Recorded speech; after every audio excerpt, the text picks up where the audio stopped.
नमस्कार देशवासियों, मैं मनसुख भाई सुवागिया, अध्यक्ष जल क्रांति ट्रस्ट राजकोट। संस्कृति निर्माण में आज मैं संस्कृति का मूलाधार विवाह संस्कार एवं दिव्य संतान का विषय में बारे में आपको बताना चाहता हूँ।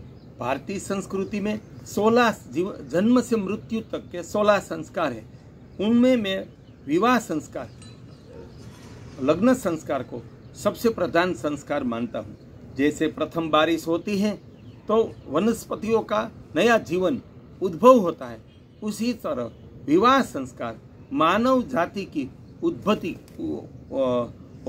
का वो एक कारण है, इसलिए वो जीवन का सबसे प्रधान संस्कार है। मनुष्य प्रकृति से ही सहजीवी जीव है। वो हर एक व्यक्ति को, पढ़े लिखे को समझना अनिवार्य है। मनुष्य अकेला रहने के लिए पैदा हुआ ही नहीं है। अकेला पुरुष अधूरा है, अकेली स्त्री अधूरी है। दोनों के मिलन से ही एक पूर्ण अस्तित्व निर्माण होता है। वो हमारी संस्कृति का एक दिव्य दर्शन है। और दो हृदय, दो आत्मा एक हो जाते हैं, उनको अद्वैत स्वरूप कहा है और वो दाम्पत्य में ही संभव है। इतना दिव्य दर्शन सिर्फ हमारी भारतीय संस्कृति में है। वो मेरा खुद का भी एक एहसास है। इसीलिए लग्न संस्कार ये सिर्फ सामाजिक व्यवस्था नहीं है, लेकिन एक परम प्रकृति धर्म और परम परमात्मा धर्म है। विवाह से क्या प्राप्त होता है मनुष्य को? तो उनको दिव्य जीवन की प्राप्ति होती है, सुरक्षित जीवन की प्राप्ति होती है। और प्रकृति और परमात्मा का जो धर्म है, संतान पैदा करना, उनका उछेर करके उनको बड़ा करना, वो प्रकृति धर्म का भी पालन होता है। तो विवाह संस्कार परमात्मा भक्ति है, प्रकृति की परम उपासना है।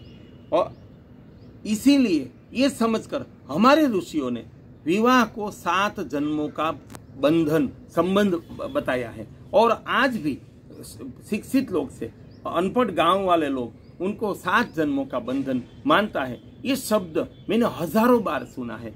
तो वो कोई अंधश्रद्धा नहीं है, लेकिन हमारी संवेदना की एक परम ऊंचाई है, एक जीवन का दिव्य दर्शन है। उनका हमें गौरव करना चाहिए। दो मित्रों की मित्रता आजीवन बनी रहे तो उनको हम बुद्धिमानी और सफलता मानते हैं। तो जो नर नारी परमात्मा धर्म, प्रकृति धर्म के अनुसार जीवन को एक दूसरे से जोड़ते हैं, वो आजीवन टिका रहे, उसमें ही जीवन की सफलता है, उसमें ही बुद्धिमानी है, उसमें ही जीवन की प्राप्ति है।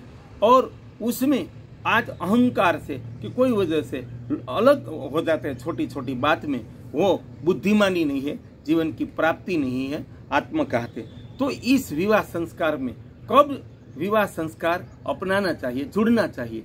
तो हमारी संस्कृति में बताया गया है 16 साल की सुंदरी। कोई जगह 17, 18, 15 का वर्णन नहीं है। वो प्रकृति दर्शन है कि 16 साल की उम्र में कोई भी स्त्री को पूर्ण यौवन प्राप्त हो जाता है। फिर भी कार्य क्षमता, जिम्मेदारी को जोड़ते हुए 18 साल की उम्र महिला के लिए पूर्ण यौवन की उम्र है। तो 18 से 24 साल की उम्र में कोई भी कन्या की शादी हो जाए, वो प्रकृति धर्म का आचरण है। और युवक की शादी 21 से 26 साल की उम्र तक में हो जाए, वो प्रकृति धर्म का एक आचरण है। और दंपति की वो उम्र में जो दंपति विवाह संस्कार से जुड़ते हैं, उनको ज्यादा वर्ष लंबी युगलत्व के सुख की प्राप्ति होती है और उनके बहुत सारे लाभ है। 30 साल की उम्र तक में दंपति को 2 बच्चे हो जाने ही चाहिए। बहुत चिंतन, बहुत अध्ययन के बाद, हमारा जीवन से लेकर सबका जीवन का दर्शन करने के बाद ये मेरा निचोड़ है। युवकों और युवतियों में आपको बताना चाहता हूँ कि मान लो 30 साल की उम्र में आपके 2 बच्चे हो गए, बाद में उनको पढ़ाना, उनका विवाह संस्कार करना, बाद में उनको बिजनेस में सेट करना, सामाजिक कार्यों में जिम्मेदार बनाना, व्यवहार में जिम्मेदार बनाना, उनको कोई गलत रास्ते पे ना ले जाए, उनकी सुरक्षा के लिए उनको परिपक्व करना। तो हमारे संतान 30 साल के हो जाए तब तक उनके साथ उनको हर एक बाबत में उनका घड़तर करना, उनकी सुरक्षा करना, बिजनेस में, सामाजिक कार्य में उनका साथ देना हमारा फर्ज बनता है। फिर तो हमें 60 साल तक ये परिश्रम उठाना ही पड़ेगा। मान लो बहुत लेट शादी हुई और 40 साल की उम्र में बच्चे पैदा जिसको हुए हैं, मैंने बहुत सारे देखे हैं कि खुद बूढ़े हो गए हैं या रोगिष्ट हो गए हैं या एक का देहांत हो गया और बच्चे आज स्कूल में या कॉलेज में है, तब वो साइकिल टूटता है। हम एक कारीगर को कोई हमारे परिवार के सदस्य को बाजार में कोई चीज़ लेने काम के लिए भेजे, वो आधा घंटा 1 घंटा लेट आए तो हम चिढ़ा जाते हैं कि तेरे को समय का शिस्त नहीं है, तेरे में कोई ज्ञान नहीं है। तो वो छोटी छोटी बात में समय का पालन क्या हम आग्रही है, तो जो जीवन अनमोल जीवन है उनके समय का पालन हम नहीं करेंगे तो हमारा जीवन का एक महाबर्बादी हो जाएगी। तो ये बहुत ज़रूरी है कि जीवन के समय अनमोल है। मान लो ऐसा छोटा काम तो दूसरे दिन भी हो सकता है।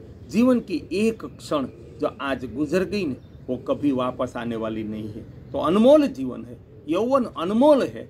युवकों, आपकी ये अनमोल जीवन को पहचानो और सही उम्र में शादी करो। 30 साल की उम्र तक में 2 संतान को जन्म देकर उनका श्रेष्ठतम घड़तर करो।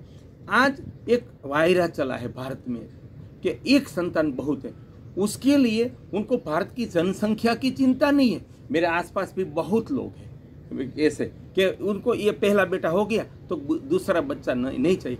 उसमें 2 हीन विचार है, एक बेटी नहीं चाहिए और दूसरे संतान की जिम्मेदारी नहीं उठाना है। पैसा है, बंगला है, सुख समृद्धि है, बहुत है, लेकिन जिम्मेदारी नहीं उठानी है। जो महिला 2 बच्चे की जिम्मेदारी उठाने के लिए तैयार नहीं है, उनकी मानसिकता नहीं है, उनका बेटा कभी सरदार पटेल, छत्रपति शिवाजी, महाराणा प्रताप या कोई कृष्ण अर्जुन जैसा युग पुरुष हो सकता है? संभव ही नहीं है। जो जिसकी माँ की अपना कर्तव्य धर्म का पालन करने की तैयारी नहीं है, कर्तव्य धर्म छोड़ रही है, तो ऐसी माँ के संतान कभी वीर पैदा नहीं होते और उससे प्रकृति का संतुलन टूटता है। नर नारी 2 अस्तित्व है, वो 2 संतान को जन्म देकर उनका उछेर करते हैं, तो ना उन्होंने प्रकृति पर बोझ बढ़ाया है, ना उनका विनाश किया है। एक बहुत अच्छा पेड़ है, उसमें फल नहीं लगेंगे ना तो लोग उसको काट डालेंगे। बहुत सुंदर जातवान गाय है, लेकिन जो उनको बच्चा पैदा नहीं होगा, वो बच्चे को जन्म नहीं देगी, तो लोग दुखी होंगे। तो वो वहाँ जो हम प्रकृति धर्म समझते हैं, तो अपने जीवन का प्रकृति धर्म समझना वो एक बहुत ज़रूरी है।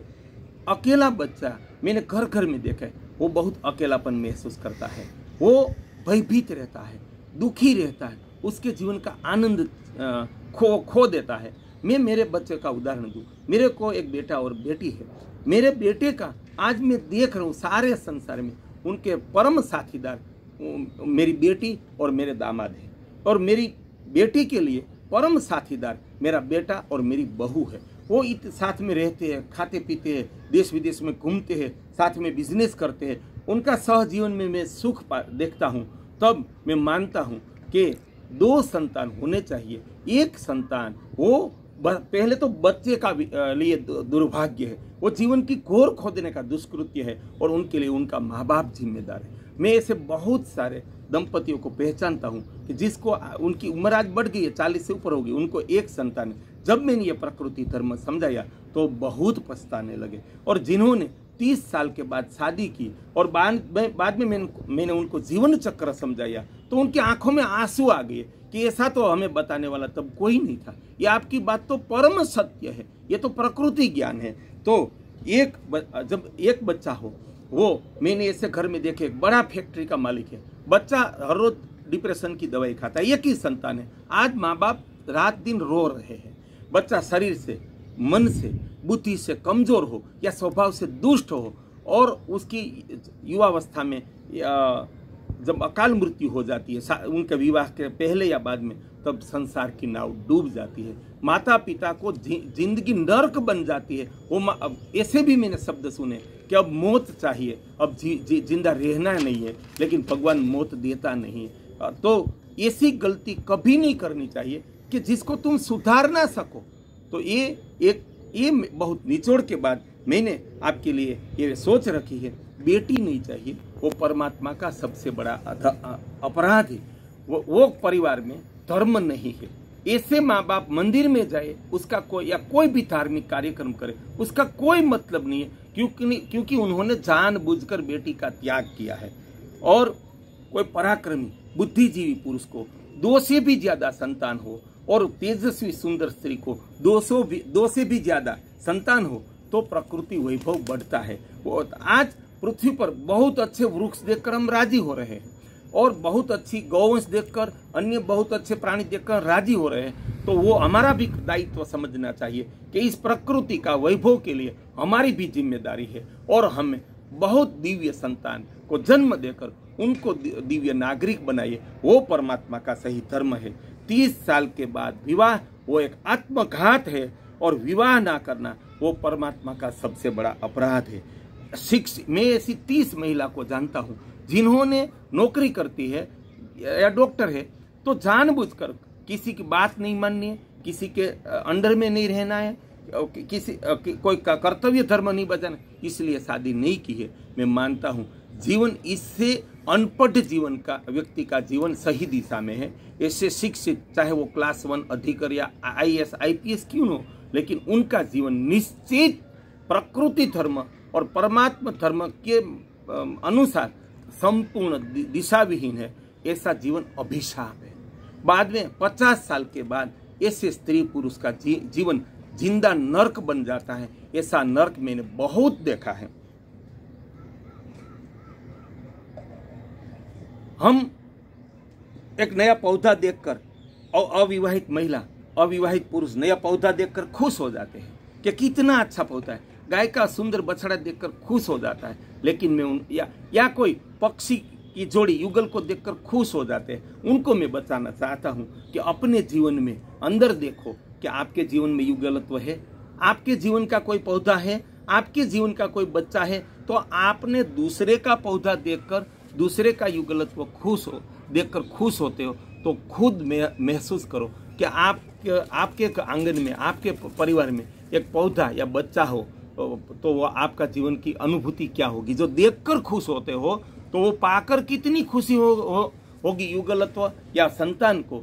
तो जो शादी नहीं करते हैं या संतान पैदा नहीं होने देते हैं, एक ही संतान है, वो प्रकृति और परमात्मा के खिलाफ है। वो जीवन पाते नहीं है, जीवन गवाते हैं। वो मेरा अनुभव है। कई बार धर्म के नाम पर कि प्रभु भक्ति करके परमात्मा की प्राप्ति करनी है तो विवाह से दूर रहो, संतान से दूर रहो, परिवार से दूर रहो, राष्ट्र कर्तव्य धर्म से दूर रहो। वो आत्मघात है। भारतीय संस्कृति विश्व सर्वोपरि थी, उनको एक वैराग्यवाद के नाम पर बहकाया गया और देश के लाखों करोड़ों तेजस्वी पराक्रमी युवक युवतियां साधु हो गए। वो भी इतिहासकारों से पूछ लो। भारतीय संस्कृति की गुलामी भारतीय संस्कृति के विनाश का एक कारण है। मैंने भी 4 वेद पढ़े हैं, गीता जी 60 बार पढ़े। खुद ने एक गोवेद लिखा है जिसको भारतीय संस्कृति का 5वां वेद विद्वानों ने घोषित करके संतों ने, बहुत सारे संतों, जैन धर्म के आचार्यों ने उनको मान्यता दी है। तो मैं मेरा निचोड़ कहना चाहता हूँ कि कर्तव्य धर्म परमात्मा की प्राप्ति के लिए वैराग्य या साधु बनना अनिवार्य नहीं है। और मैं वो भी जानता हूँ कि जो जोश में आकर साधु बन जाते हैं वो 35 साल के बाद बहुत पछताते हैं। ये बात जो बाहर आ जाए तो भूकंप हो जाएगा, ऐसी मैं सत्य आपको कहना चाहता हूँ। लेकिन वो भी गलती करते हैं कि खुद ने तो गलती कर दी तो लेकिन उनका मठ आश्रम संप्रदाय चलाने के लिए और नए युवाओं को बहका रहे हैं कि जीवन में कुछ नहीं है, संसार में कुछ नहीं है, आओ तुम साधु बन जाओ। तो वो भी प्रकृति विरोधी है, वो भी परमात्मा विरोधी है। कर्तव्य धर्म का पालन, सत्कर्म और दूसरे के कल्याण का पुण्य कर्मों से ही ईश्वर प्राप्ति है। ये वेद कहते हैं, वो गीता कहते हैं। अर्जुन को कृष्ण ने साधु नहीं बनाया, आशीर्वाद नहीं दिया कि मेरे आशीर्वाद से तू जीत जाएगा। कर्तव्य धर्म का पालन करवाया और उनको ईश्वर की प्राप्ति हुई। तो यही हमारी धर्म अनुसार ईश्वर प्राप्ति का सही मार्ग है।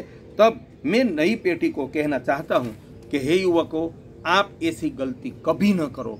कि कभी न करो कि आपकी जिसको आप सुधार न सके। सही उम्र में विवाह संस्कार से जुड़कर दिव्य दाम्पत्य की प्राप्ति करो। 2 संतान को जन्म देकर उनको श्रेष्ठ नागरिक बनाकर राष्ट्र धर्म, प्रकृति धर्म, परमात्मा धर्म का अनुसरण करो और अपने कर्म से परमात्मा की प्राप्ति करो। नमस्कार, मनसुख भाई सुवागिया।